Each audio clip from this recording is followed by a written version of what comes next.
don't practice it, and your beliefs are out there in practice. Let me give you, let's go to the end here. It will be, as it's usual with me, I'm sorry if I offend some of you, an absolutely scatological, obscene end point, but I cannot resist repeating an old story that I often use. If you had the fortune of misfortune to travel around Europe, maybe you noticed how, in what different way, now comes the dangerous point, toilets are structured in Europe. You have the French toilets where the hole where excrement disappears is in the back. So the idea is it drops, falls directly into it, it goes away as soon as possible. Then you have English or yours, Anglo-Saxon, where it floats in water.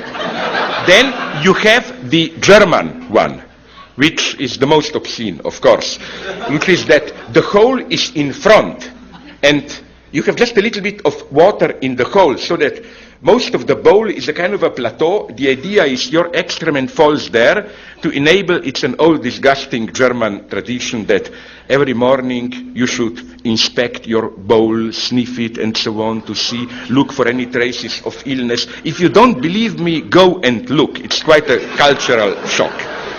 Now, I asked myself, why this? What's the point? I read books, there are 2 books on the market, so you can check it, on architect, very obscene books, you have scientific studies, in what angle shit falls down,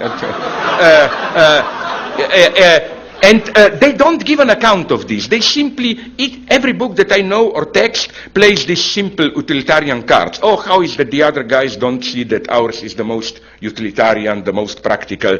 But then it strikes me. Of course, things are more complex in reality. But basically, I claim this is the only account that I can imagine.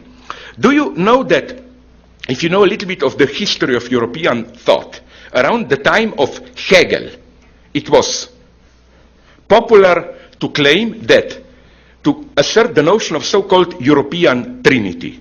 The idea being that Europe, as a spiritual entity, is structured around 3 poles. Each of them stands for a certain nation, for a certain political attitude, or attitude towards life, and for a certain level of social life.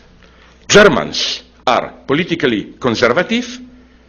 The level of life is poetry, thinking, contemplation. French, politics, level of life, domain of life, politically leftist, revolutionary. English, economy as a sphere of life, and moderate liberalism as...